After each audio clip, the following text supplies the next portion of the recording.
Welcome to Battleground Believers. So thankful that you're here today, that you're a part of the audience. And I want to thank Matt Carter for finally coming back and creeping me out. He's been gone a little while due to life circumstances, but now that he's back, it kind of makes everything feel whole. Randy Barr on the keys, making us look oh so beautiful. And the 2 Bar Blues, I got the S right, studio where we shoot this podcast. It is available for you to use to make music or whatever you want. Again, we'll try to get some contact information. If we just threw his number out there, we'd probably get all kinds of crazy phone calls asking about renewing his insurance and all kinds of crazy stuff, you know. But thank you so much for being part of the audience. Please like, share, subscribe. I need to say that more often. Helps the channel, helps the ministry. This is actually a ministry, not just 2 dudes sitting around talking. We want it to become a ministry and something that we serve the Lord with. And again, this week we brought back Mike Miller back. Thank you so much for clearing your schedule and coming back in and talking to us. And when we left, the first episode was pretty intense and probably one of the more intense episodes we had, which is good. But right as we ended, you were sharing a story where a young boy had been murdered violently and graphically. And we talked about that last time. But you started to share how it affected you personally and how it affected your relationship with the Lord. Some people have crisis moments and learn who Jesus is in the moment. You knew who Jesus was, but this was a crisis moment where it drove you to your knees, where he says, I know that you know who I am, but now I want to have a relationship with you. Or at least that's the kind of what I gathered. And so we're going to pick up there and let you kind of tell, hey, through tragedy, this is how God drove me to my knees, and this is where I'm at today. Yeah, I think I touched on a little bit. It was probably the lowest point in my life. And I had never experienced anything like that. And it's hard to explain. You know, I did not know this little boy.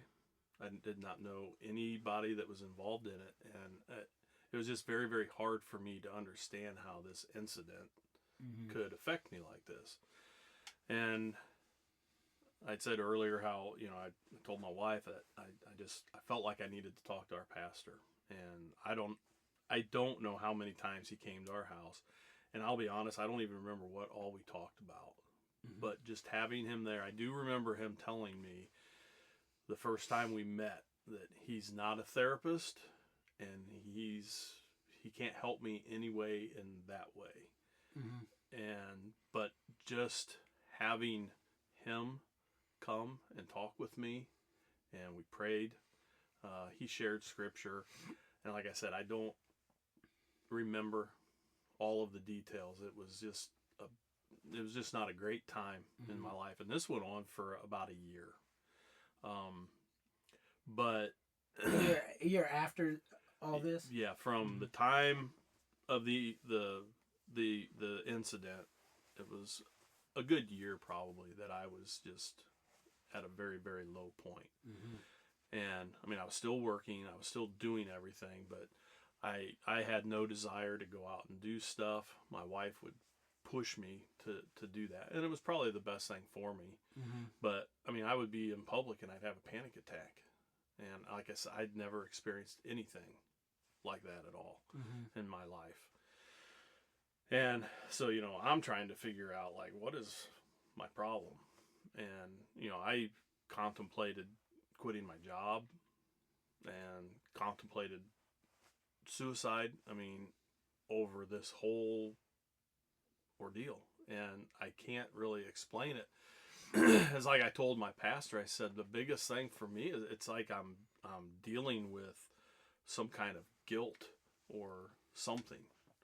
And so, you know, time went on, and meeting with some mental health people and our pastor, and I really feel like meeting with our pastor was the most beneficial.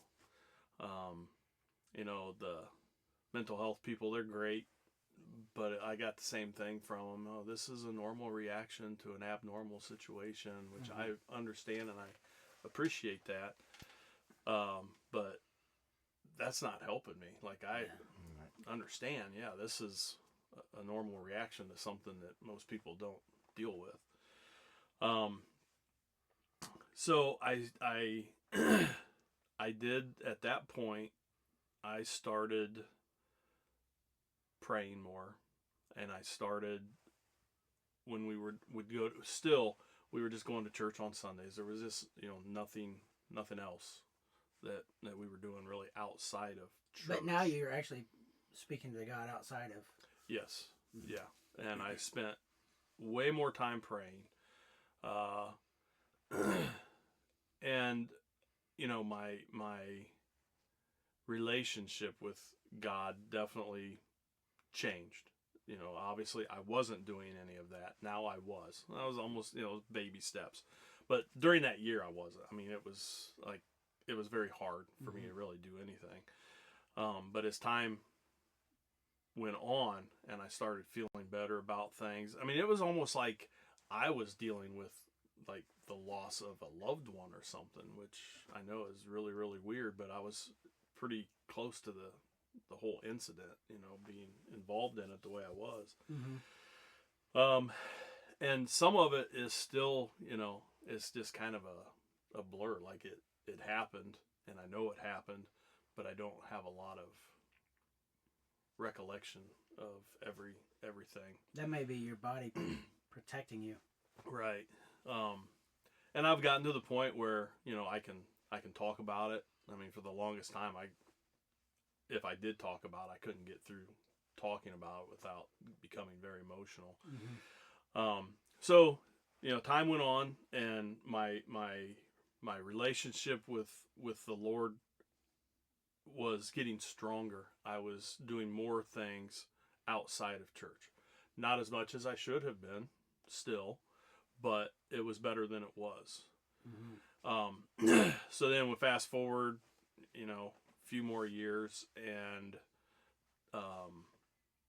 Denny Two first names still freaks me out. He reached out to me, and it was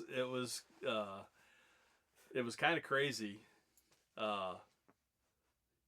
He sent me a text and said, "Hey, my cousin and I were thinking about putting together a little men's Bible group, and I wondered if you would be interested in coming." I'm like, I have never done anything like this. Like, I was almost scared, but I agreed to do it.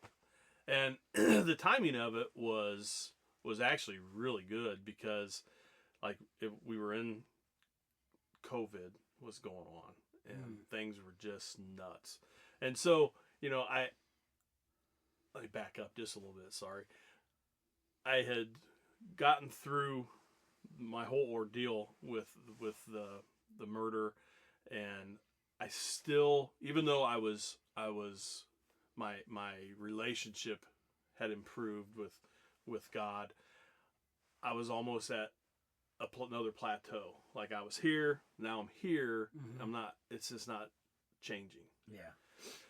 And I'm now retired when Darren reaches out to me, and I'm in the 911 director position, and we had kind of hit a low spot. Like, we had lost some people. We were down to, like, at that point in time, we had 10 dispatch positions. We were down to 5 dispatchers to work a 24-hour, 7-day-a-week operation. Wow. So it was a low point. And Darren reaches out to me. I'm like, wow, what the timing of this, is crazy. And so I agreed. I'm like, yeah, I'll do this. I don't know what I'm getting into. And the first time we got together, I was just a nervous wreck because there were people there I didn't know. But it was a small group. There was only 5 of us, and the whole thing behind this group was just being men, talking about men stuff, dealing with men problems, guy problems, and sharpening each other. What is it? Iron sharpens iron. And there were times where we got emotional about things. We shared a lot of things, and our whole idea was we needed to a way for us then to get together and then be intentional about our relationship with God. And at that point, we were still going to the Lutheran church. At that point, this was the first time I'd ever done anything church related outside of church. Oh, wow. And I was just like, I couldn't wait until the Bible study. And the first year or so, we did like a Tuesday night, and then the next week we'd do a Thursday night, and then back to Tuesday, because the one guy, Darren's cousin, his work schedule, that's how it worked out. So when we had a Thursday night and then a quick turnaround did a Tuesday night, everybody's like, oh, this is great. But we had a Tuesday night and then we had to wait till Thursday. Everybody's like, man, that's just way too long to have to wait. So that intentional mindset of, constantly putting God first and working on that relationship, my whole mindset changed. My whole feeling about life, everything changed. And I've become a much better person, a much better husband, a much better father. I don't even know what else to say, but about that, honestly, it's just the change in my life, the change in my attitude, everything. And so then we switched churches, and the church that we go to now, we have community groups or small groups. So we get together once a week with a small group of people from our church. So now I have that to look forward to. I have men's group, and our men's group has grown. I think we started out, there were 5 of us, and now if everybody is there, I think there's 12. But we don't know, it's hard to get every single guy there all the time because everybody has a life. But we've been doing this, I think, since 2021. But it, again, when Darren reached out to me, and I always joke because the first night we got together, Darren couldn't even explain how he reached out to the guys that he did. He goes, I guess I just went through my phone and I looked for the 5 guys that I felt needed Jesus the most, and I sent you a text. So. Well, you know what I found really interesting about that is, like, some people, when they look at faith and Christianity and you start talking about the gospel, they think, as soon as I say, hey, I accept Jesus, all of a sudden my life's going to change. No. I got to be completely different. And I don't, God doesn't work like that. He understands that we're humans. Again, not that we just keep sinning or making same mistakes, but he understands we're very flawed people. Right. And that your movement, there's some people, they get saved, man, they turn their lives around and they're on fire for Jesus and they go out and preach the gospel. And there's other people that takes a little while. But he was there the whole time, and he set things in place, and he brought Darren at the very moment that probably you were ready. 3 months before that, you'd probably been like, thanks, but no thanks. Right. The moment you needed it. And so that kind of shows, in hindsight, looking back, God's been there the whole time. Yeah, and that, I was going to touch on it. That's the craziest thing about it. It was like just the timing of everything. I mean, even the whole murder and that whole case and everything. I mean, just the timing of how things just played out afterwards. And it's just, it definitely, God was there the entire time. I just failed to see it. And so, getting together at Darren's, it just has helped in so many ways. And I lost what I was going to say, so I'm going to keep talking, and maybe it'll come to me. We have this all the time. If you ever watch our stuff, which hopefully you do, you'll see me do the same thing. But, gosh darn it, I had a good point, and I can't remember what I was going to say. But what you were saying, though, the timing of, like, Darren and that, and I was on fire, and I still am. How do I want to say it? I'm not like always the most outgoing person. So, me sitting here like this and I'm telling you, I'm on fire. I really am. I might not always show it. I am so excited. Yeah. I'm ready to go. I like to consider that's like, you got a wildfire. But then you got a controlled burn. Yeah. I'm a controlled burn right now. Yeah, and that's what I was Calm looking down. for. A controlled burn, like it's there. Yeah. But That's a good point. It for the longest time it wasn't. And I mean, we are way more involved now in church, and a lot of that I think is, it's right there in town. I mean, we're 5 minutes from church, where before, I mean, it was like a half-hour drive, and Accessibility, yeah. we just didn't feel always connected. Again, that was on us. I mean, we could have, but I think, we used the distance as an excuse. But no, we've our church family has, I mean, and it truly is a family. Like, I don't know that I always felt that way. We have a huge church family now, and we are getting involved with so many other things, and I credit Darren getting a hold of me. It just kind of, that whole experience of that Bible study and doing something with other men, Christian men, just changed my whole mindset and how I viewed church and viewed what it means to be a godly man,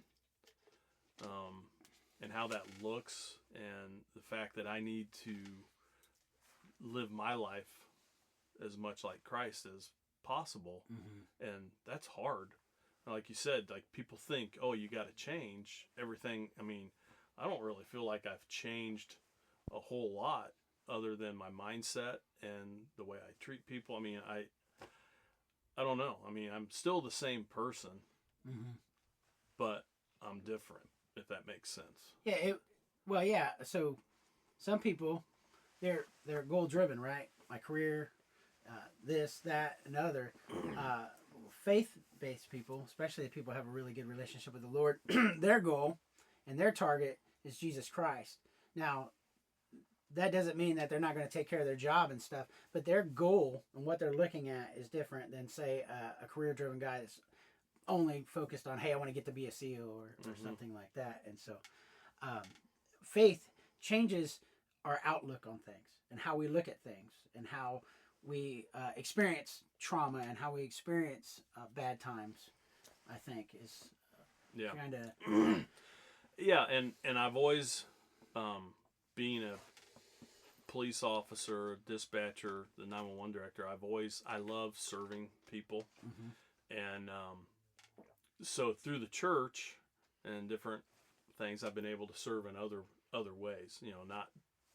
Not a public servant, but a servant of God, I guess. I'm able to do just different things, and it's very humbling, I guess, sometimes to know that you get to help. You can help other people in many ways, people who are dealing with maybe what you went through.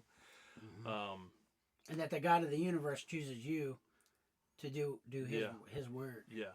And I'm not a great speaker, and so for me, it's easier for me to show somebody, or like, here's how I'm trying to live my life.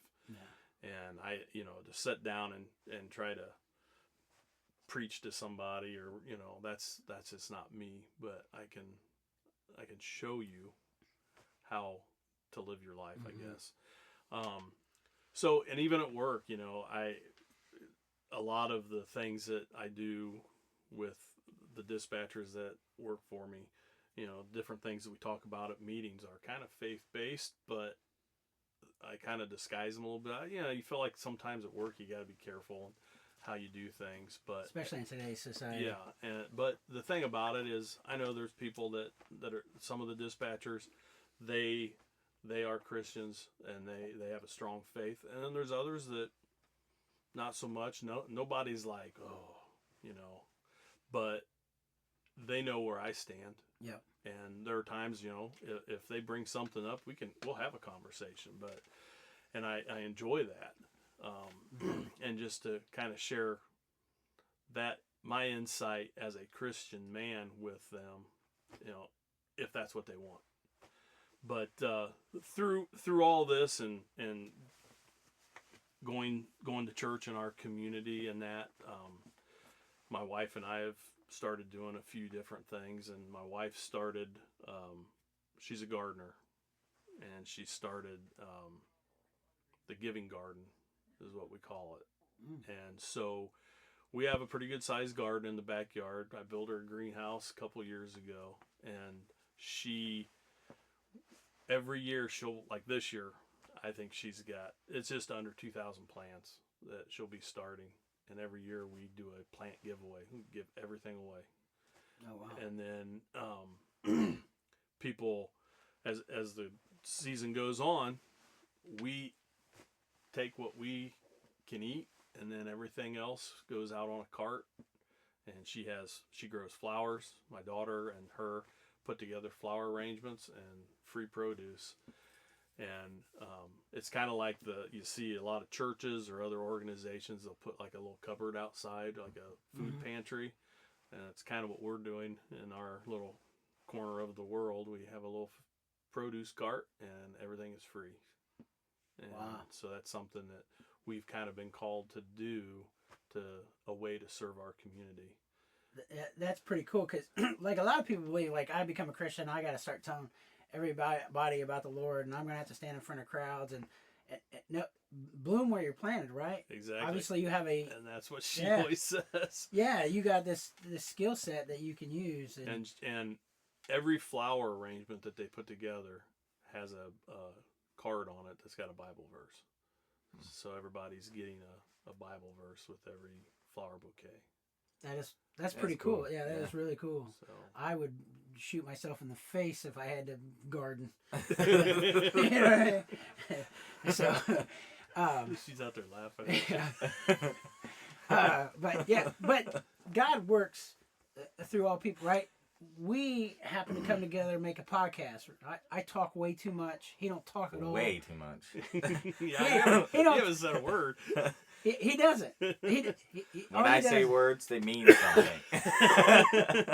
He's the pretty boy. He's the one that signs all the autographs and our 100 million, 93 followers or whatever. But I was thinking, like, when you were talking, and I just went through the same thing you went through. I can't remember. I had this really good point. And I was like, oh man, I want to make this really good point and talk about God, and it's gone. Yeah. But I so much appreciate your story and being willing to talk. And I just remembered it. The one thing that we've always talked about is everybody talks about, like, oh, I go to church. Oh, I'm involved in like this group. But the reality is at the end of the day, I think the most important thing, those are important, but the most important thing is that relationship between you and God. And the more connected you are, the more you talk to him, the more you read his word, the more you know him, then you'll see his fingerprints in the world. Like when you talked about people out there that may not be Christians that you deal with at work, you'll see opportunities where God will open doors for you to speak to them. But if we treat Jesus like, hey, see you on Sunday, hope they play good music, you know what I mean? I hope it's not Communion Sunday, that kind of thing. Again, in the beginning, that's a start, but at some point, we want to get to the point where it's a day-to-day relationship with the Lord. And as we talk about it, men's group a lot of times, like, he's an insurance policy. Like, you keep him in the glove box and only call on him when you need him. I'm in trouble, dear Lord. Yeah. So, but, I guess for me, it's just kind of a full circle type of thing, with everything that I kind of went through and now where we're at. And my wife and I are kind of doing it together. I mean, she does all the gardening, I don't, but we're doing this together. And it's like you and me. I do all the talking.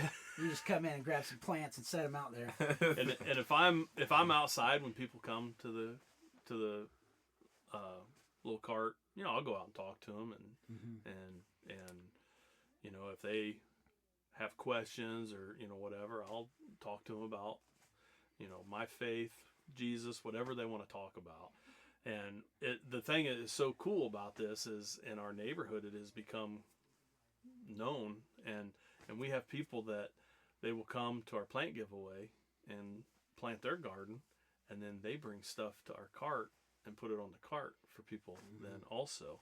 And we've got a gentleman who every year he's done it, he'll bring us Bibles and little Bibles. We put them out there. And we put the little Bibles out there. That's pretty cool. We've got the little Jesuses. Oh yeah, And I got one on my desk. I always tell people, they'll be like, "Are we allowed to take these?" I'm like, "Yeah, everybody needs a little Jesus in their life." So, Yeah. it's just a way of getting people to, open up or to hear something about Jesus. Well, I was thinking while you were talking about that is some people think like when I serve God, it's got to be grand. God doesn't look at the results. He looks at the heart behind why you're doing it, right? Mm-hmm. So let's say it never took off. You got like 2 people that come every year. He's not looking at like, oh, you only had 2 people come and you guys failed me. He says, hey, you took something and you used it for my good and for me and served me through it. Yeah. He doesn't look. Now, the results are obviously there, but he looks more at the heart of why you're doing what you're doing. Yeah. And I think that's so counterintuitive for Americans. Like in American, we're like, am I doing good? Well, I got 98 followers. No, you're not good. Absolutely we are, because in that 98 followers, somebody's heard something that's drove them to their knees, brought them to the Bible, got themselves a fellowship, had some laughs, and realized faith in Christianity isn't boring. And God's not looking at it and go, hey, unless you get it's not like YouTube. When you get 1,000 followers, then you can be there. He says, hey, I want to look at the heart. And and every day, if I don't stay connected with the Lord and read His Word, this whole thing could crumble. Right. Because He cares more about me as a person in my soul than battleground believers succeeding. Yeah, absolutely. I agree. You got anything? And you guys are going to say I'm being quiet, but I know my rights. He's a cop. I have the right to remain silent. He's what'd you Not say? anymore. I'm a controlled burn. See, that's we just had this conversation in our community group the other night. I sat next to the leader of our group, and he was like, oh, police officer. I'm like, I've been retired for 5.5 years. And somebody in the group was like, is it kind of like a Marine? Like, once a Marine, always a Marine? I'm like, yeah, I think it kind of is. Like, everybody, you got to watch what you do or say. He used to be a cop. I'm like, yeah, he used to be. I'm not anymore. Yeah. I mean, don't break the law in front of me. I mean, well, I don't break the law.